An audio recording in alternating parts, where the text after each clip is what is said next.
Good afternoon to all of you, and welcome to the second interactive session for the course Advances in Welding and Joining Technologies. I think in the meantime you have gone through all the modules, most of the modules, I think, and when you're looking into all these modules, I hope you might have some query related to the theory and understanding of the different kind of the problems. As such, if you solve the assignment problem seriously, then you can find out some kind of understanding or maybe some calculation procedure associated with the welding processes. We have gone through this thing, and probably most of the cases we have discussed in the discussion forum also, and there several you are free to post your queries there actually, but finally we'll be providing some sort of this solution of all the assignment problem. That option is always there, but before submission of the assignment, the last date of submission of the assignment, we basically we cannot tell you this is the answer of this particular question. So that is the I think secondary issue associated with this particular course. But I hope you are enjoying these courses if you follow the video and all these things, as well as the class notes also. Either have I think share or maybe supposed to share the class notes as well also. So anyway, but I have already seen that your this thing that your query associated with this MS sheet, but I think it's shared long before also. Until now, very few response I'm getting to answer your query, but mostly associated with the either you are asking what about the question pattern, or you are asking basically what are the some asking about some particular assignment problem. So I think I'm not discussing the assignment problem here exclusively, because that is there's other platform you can discuss, and always we interact with our TA associated with this course. We can discuss all this thing, and you can share your opinion also as well. But this is a different thing. But here I'm expecting some kind of questions, maybe you're understanding some theory and all these things, or maybe certain part you are not able to understand. That is more expected in this live interaction session. Okay. Anyway, so here I'm before that, because not much of responses I got it, but before that I'm just trying to share some few important aspects associated with this particular course. Just wait for some time for the sharing of the PPTs here. So here you can see that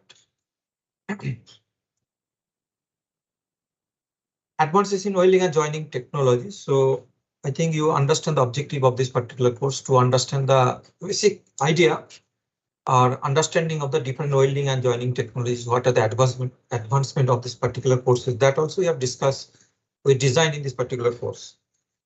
But when we search for your questions for the live interaction, either you have asked for assignment problem. Anyway, we'll be giving the solution of the assignment and for each and every problem, along with the sharing of our class notes, and either other cases you are asked what can be the exam question pattern. So exam question pattern is like that.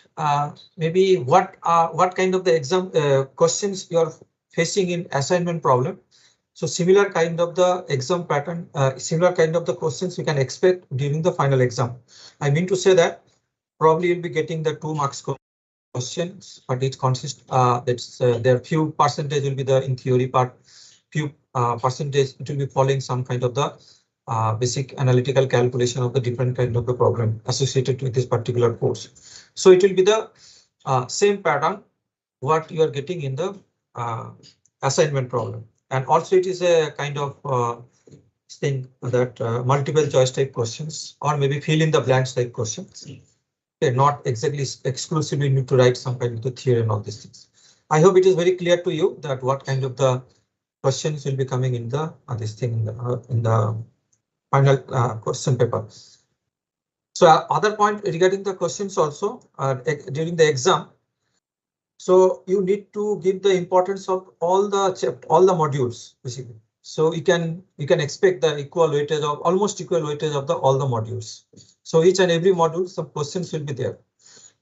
Okay, so that is the most important point. You have to gone through all the modules and all kind of the numerical problems or maybe analytical problems we have solved.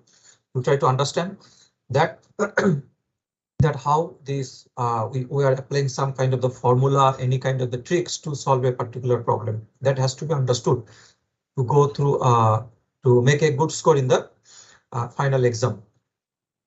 Or assignment problem I'm not discussing here explicitly because that is the different.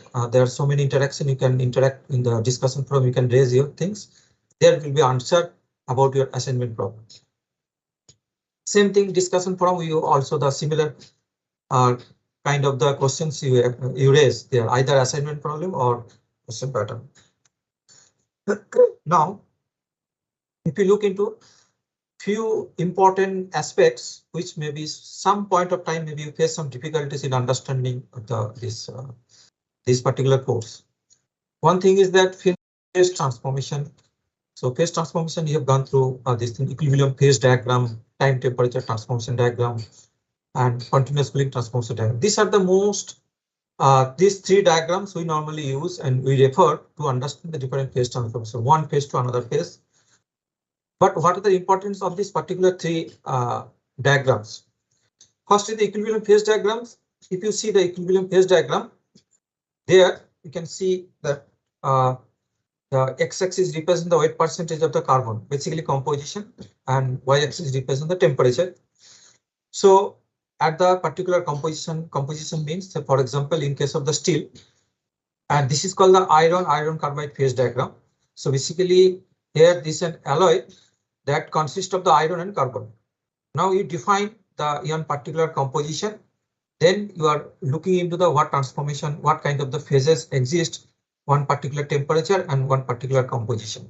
That kind of the information you'll be getting from this phase diagram. I mean to say that this is the transformation line also given, but so one that with respect to the composition, what are the phases exist and at particular temperature, and all these phase one, the transformation from one phase to another phase, actually theoretically you are assuming that's according through infinite time. It means that this is the diagram is normally called the equilibrium phase diagram. So equilibrium structure will be getting, particular phase will be getting from this diagram. Here you can see the different phases and temperature range also, and with respect to the composition. So that information will be getting.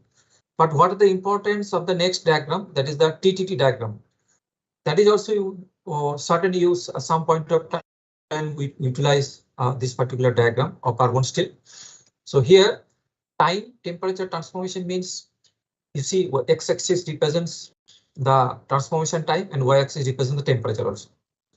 So here we'll get that through the transformation starts indicated by one line, solid line here you can see, and transformation ends by the another line. So between so at which point the transformation starts and which point transformation ends. But this transformation we are assuming is the isothermal, that at constant temperature, transformation starting and transformation ending, that time gap between these two, you can easily estimate from this particular diagram. So here you can see, say austenitic is the very high temperature phase, the austenitic stable phase. Now you should be lowering the temperature and allowing the transformation at constant temperature. For example, here maybe around 700 degrees centigrade. So around 700 degrees centigrade, you will be getting the transformation of austenitic phase to finally you'll be getting the coarse parallelite structure. If it is lower, say 600 or 650 degrees centigrade, then you'll be getting the fine parallelite structure. I mean to say that at the different temperature, if the transformation allow, then you'll be getting the different kind of the structure. So that what kind of the structure is indicated here, parallelite structure, bainite structure, and then martensitic structure. All this martensitic structure we are getting at the very low temperature phase. So, but at the same time, you'll be able to understand that how long it takes to transform from one phase to another phase, say austenitic phase to parallelite phase, or austenitic phase to bainite, or austenitic to martensitic phase. All kind of the information you'll be getting this TTT diagram. So that is called this time temperature transformation diagram. But another diagram that is called the CCT diagram of the carbon steel. Here you can see that we start from one particular temperature, say austenitic phase at very high temperature.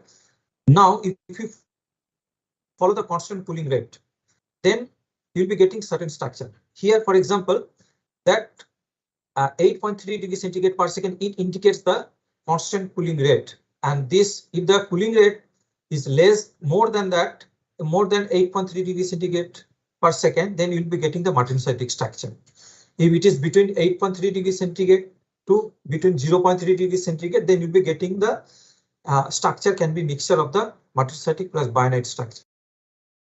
So I mean to say that you will get the information, one kind of the structure, whether it is martensitic structure, bayonet structure, ferrite or pearlite structure. In case of the steel, that depends on the what are the cooling rate you are following.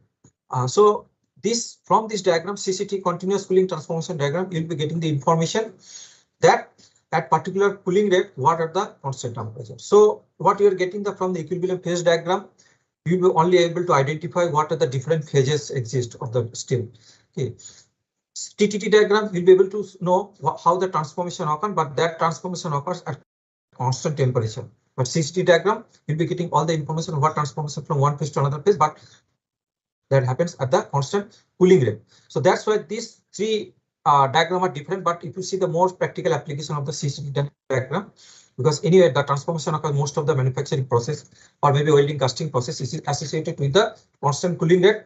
Rather hardly it happens the transformation at the constant temperature. So that's a more practical usable diagram is the CCT diagram of the carbon steels. So this is I'm explaining is for the carbon steel, but this kind of the diagram also available for any or other kind of the engineering materials. Next part is that I'm just talking few words about the ultra short pulse laser welding. So I think you have idea the laser welding process or this thing, or maybe about the laser. So different laser, we can characterize the different laser based on their duration of the pulse. So millipulse, microsecond pulse, and the nanosecond pulse. These are the different pulse duration normally available associated with the welding process. But nowadays we can see the ultra short pulse. That means ultra short means the pulse duration can be of the order of picosecond or femtosecond. So in that order, it is possible to create the pulse by the laser. So that's why it is called the ultra short laser. So this ultra short laser is actually usable in the most of the cases is the very finishing operation. Say nano finishing you are trying to looking for. So there you can apply the ultra short pulse laser, and so very focused area you can remove the material. So very controlled way also you can remove the material because your pulse duration is very low. At the same time, when pulse duration is very low, the peak power over the pulse duration is actually very high as compared to the millisecond pulse or the microsecond pulse laser. So that means extremely high power is applied within very short period of the time. So that is more suitable to remove the material or material ablations, or maybe you can say that kind of machining operation is more applicable using the ultra short pulse than welding process. But when this ultra short pulse can also be applicable in case of the welding process, in that case you need to modulate the pulse. Pulse duration is more or less fixed, but you can modulate with the frequency of the laser. So by modulating the pulse frequency, then it is possible to convert the similar kind of the laser, or possible to use the femtosecond laser or picosecond laser in case of the welding operation. So that is the basic statement associated with the ultra short pulse laser welding system. Then sometimes you find the difficult to understand the solidification in welding and casting. That is one of the most important topic associated with the welding in this particular subject. So here you can see that solidification, we understand the solidification means basically from converting from liquid phase to solid phase. From liquid metal to the solid metal, it is converting. But in this case, there are two steps are associated. One is the first, there is a formation of the nucleation. So nucleation starts. Nucleation means very small confined space, the converting from liquid phase to solid phase, and then that solid phase gradually grow and make a new grain kind of structure. So that's why or any kind of the solidification, or maybe you can say the phase transformation during the solidification process is associated with the two steps. One is the nucleation formation, another is the growth. But all these can be involved is a function of temperature. Here you can see the right hand side figure. It's a liquid phase. Now at the different whether homogeneous or heterogeneous nucleation starts at the different point, depending when it gets some favorable condition to create homogeneous or heterogeneous nucleation condition, then gradually try to grow and consume the total as a replace is the completely transformation from liquid phase to solid phase. So that happens with the decrement of the temperature. Temperature actually decreases, then solid phase, liquid phase to solid phase we can find out, and that can be explained in the solidification in welding and casting. More or less, the procedure is the same, the solidification procedure in both welding and casting processes. But in this case, the nucleation involves the formation of the small stable particles, and we have some theory to how to formation, what way the nucleation actually forms. And growth stage is basically the stable nucleus size actually increases with the, and that consuming the parent phase. Parent phase means the liquid phase it consumes or gradually disappear, and it totally converted to the solid phase. So now, if you see the progress of the phase transformation, the nucleation and growth, here basically two types of the nucleation we can find out: the homogeneous nucleation process and heterogeneous nucleation process. Homogeneous nucleation process is the driving force is the undercooling without any kind of the external interface, because heterogeneous nucleation occurs in presence of the external interface. It will be easier to create the nucleation process as compared to the homogeneous. So there's basically homogeneous completely depends on the what are the degree of undercooling exist in case of the welding process or casting process. Now, what we can explain the solidification in general, we can say that maybe two different types of the free energy. One is the volume free energy to create basically the volume free energy difference between the liquid and the solid phase to create a finite volume size of a particular element particle. Another is the surface energy, that is the energy needed to create a surface. It is also some sort of the energies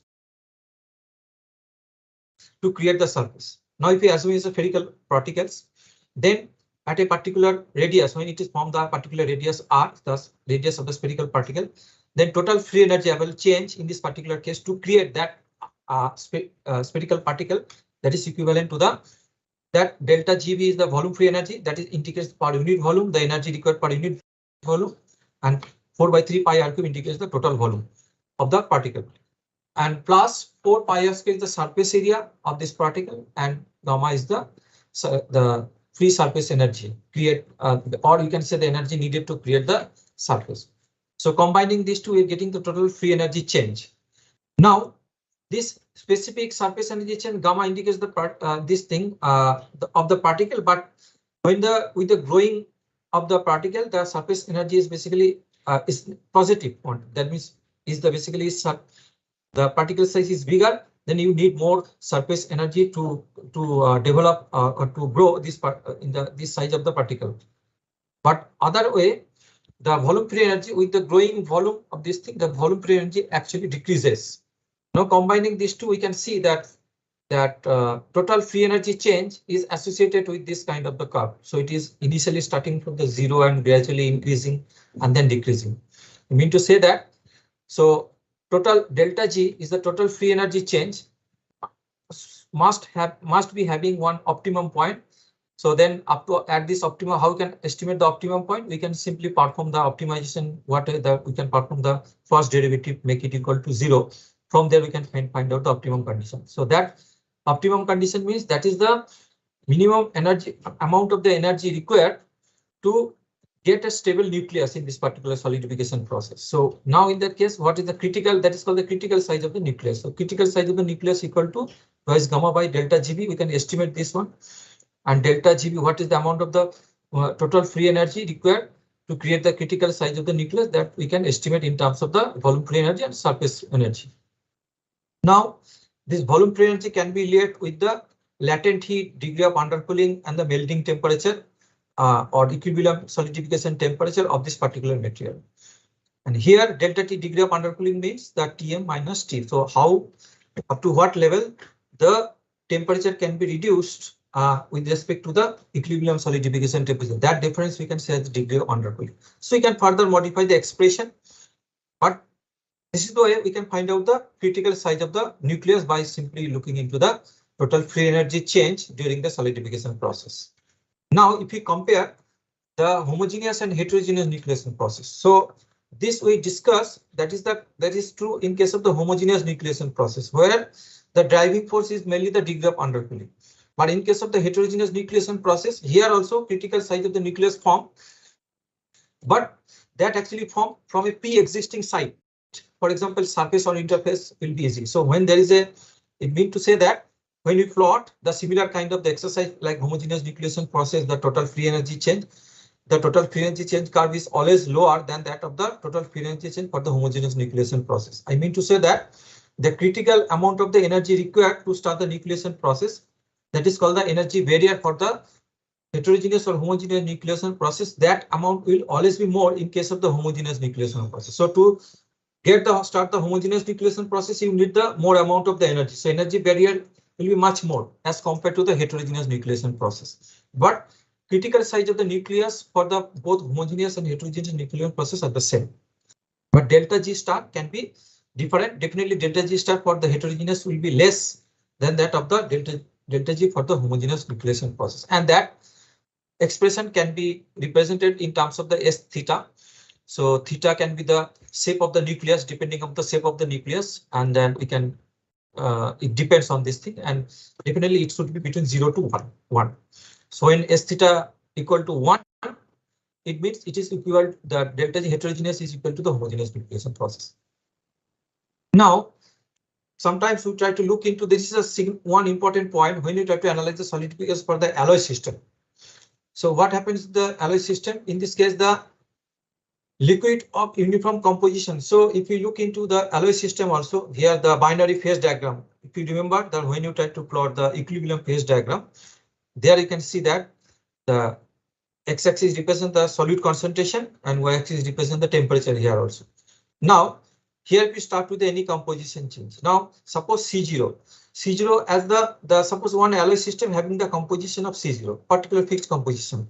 Now this alloy gradually decreasing the temperature. When there is a decrement of the temperature gradually, it's if you lower the temperature, then what happens? You see the at particular temperature T, which is lower than that of the liquidus temperature TL. At this particular temperature, the in this case the solid phase having the is the composition are different, and liquid phase the composition are different.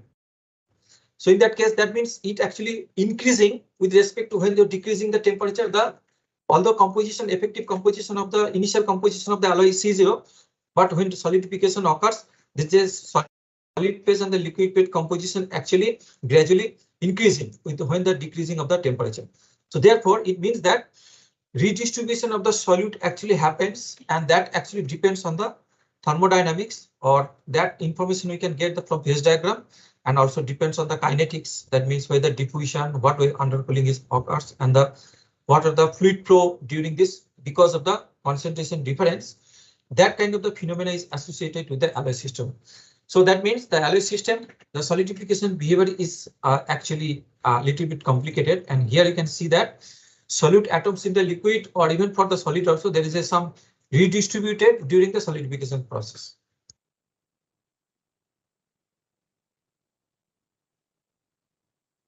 Okay, so this is not required, this thing, but anyway, I think we can go directly to the solidification structure, that the basic solidification mode. What are the different mode of the solidification?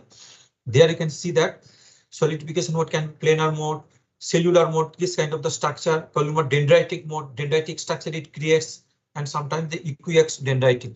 All the different kind of the solidification modes we can observe in the during the welding process, but how to relate with the temperature and other things.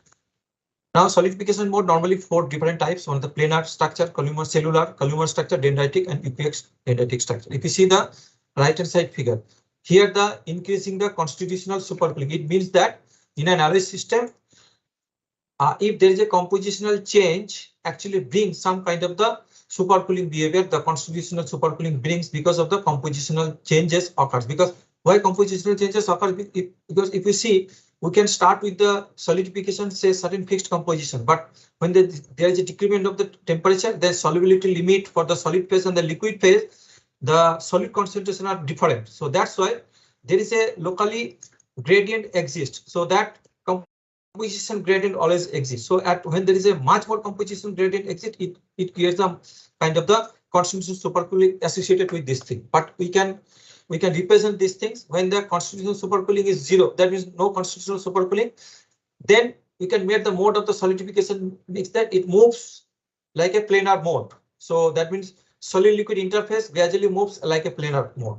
But when little bit constitutional supercooling is there, then cellular kind of the structure we can expect, and when there is a more than that of the little more the medium type of the constitutional supercooling, we can get the column or dendritic structure. But if constitutional supercooling is very high, then you can expect the equiax dendritic structure. I mean to say that when the Mossy zone site is basically much more, then it means that constitutional supercooling is associated with the solidification is much more. Therefore, we can expect the almost equiax dendritic structure. So that's why the zone where the dendrites and the liquid phase coexist is called the basically Mossy zone. So therefore, at very high degree of constitutional supercooling, the Mossy zone becomes more wider.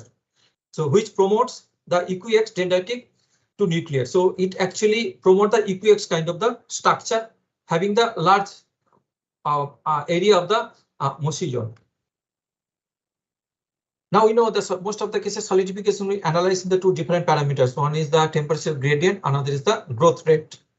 So therefore, these two parameters, temperature gradient and growth rate, are if we multiply G into R, it actually represents the cooling rate. But ratio G by R actually determine the mode of the solidification. Here you can see that we have plotted here the mode of the temperature gradient one axis and the growth rate is another axis. Now in the top side you can see that top right corner here the high values of the G by R, and the top left corner high value of G by R, and the bottom right corner low value of the G by R. So therefore draw this line. So here you can see these two parallel lines. The fine structure means the cooling rate is much more and the cooling rate is lower other side. And here this line indicates actually solid liquid interface. Now if the higher G by R means the planar kind of structure and very low G by R, it means the equiax kind of the structure. And to the solid liquid interface, here the cooling rate alpha 1 is very here is the low, and the alpha 2 is basically high. So alpha 2 the cooling rate is much more with respect to the alpha 1. So therefore we can get the finer structure. The size is the finer, but G by R actually decides the what kind of the mode available during the solidification process, and G into R defines whether it is fine structure or coarse structure. This kind of the information we can get overall the welding solidification in the welding process.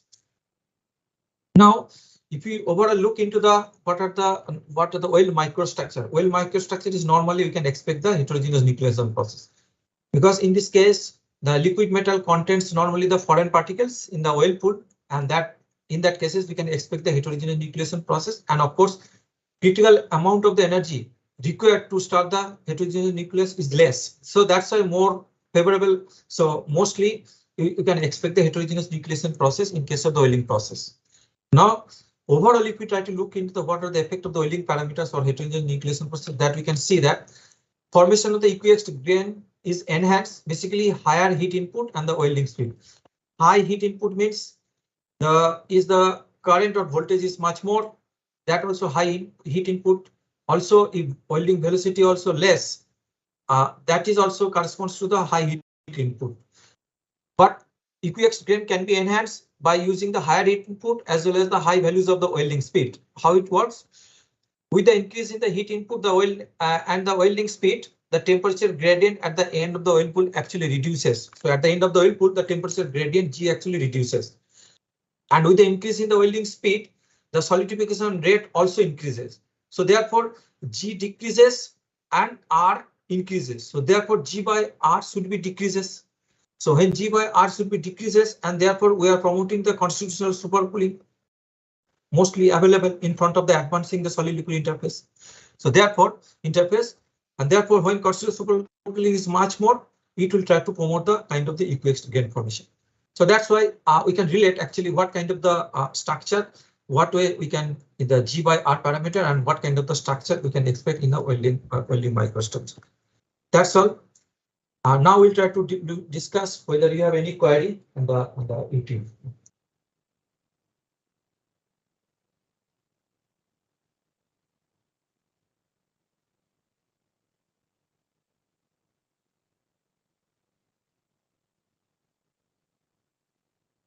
Okay, now I think live session.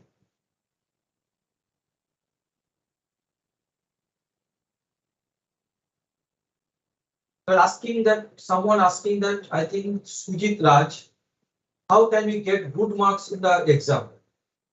This only solution is that good marks of having exam, you have to go through all the details, you have to study carefully, you have to put some effort to learn all the things what we have plotted. That is the only way, and there is no other shortcut way to get a good marks in the exam. I think it's clear to you. How do TIG welding generates more heat than MIG even with a lower current and the voltage as compared to the MIG? That we cannot say like that.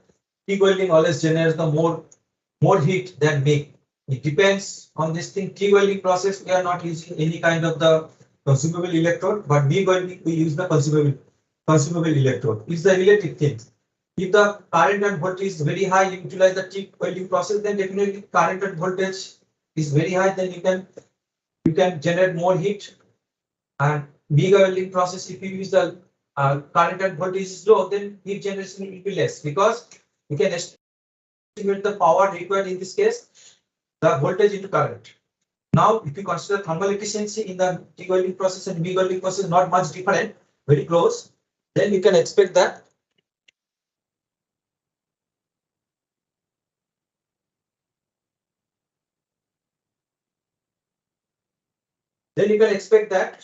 in case of the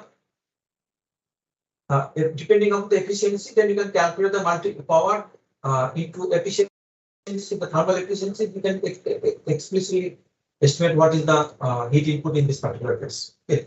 But normally heat input is we calculate the power means voltage into ampere. That is the power required in a welding process divided by the velocity. When you divided by the velocity, that indicates the heat input or unit length. It means that you are considering all the voltage, current as well as the velocity. All three parameters have been considered, and that you are representing in a single parameter, that is called the heat input per unit. That is the one way to calculate the heat input. But we cannot say straight away that T can be until and unless we don't use the application or maybe depending upon what parameter you are utilizing. Assignment C question number correct option, you please ask in the this discussion forum. I think there you can raise all this query, and that is resolved at the usual procedure.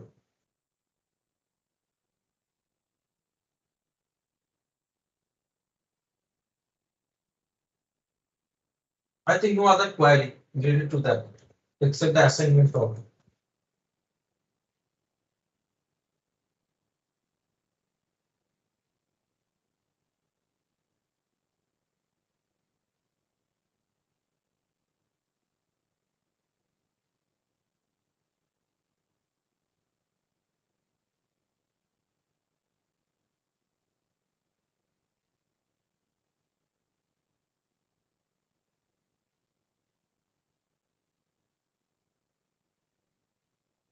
Mr. Basar, that I've already told, no, whatever this thing, anything will be do the correction and all these things, that is automatically taken care of the subject, that we are doing all these things.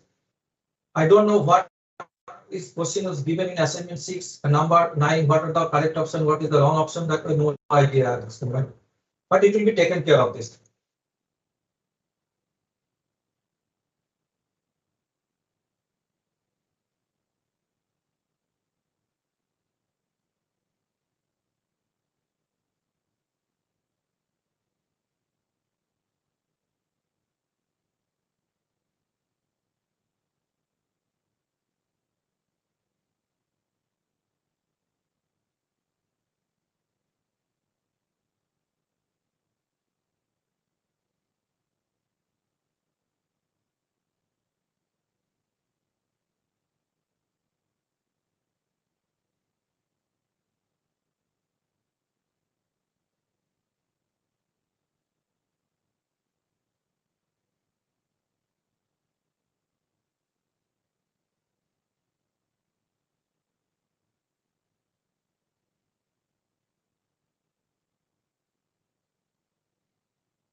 Which is the charge? I think you are asking those topic you study now. If we study only this topic, then we can get 70 marks. I cannot say like that.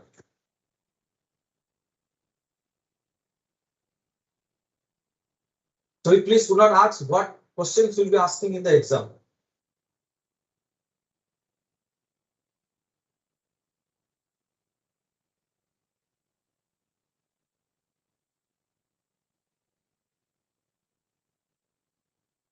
I think we have not having any query till now. I think whatever query that is very general query, it's not having any specific. We can stop it now. So thank you. I think.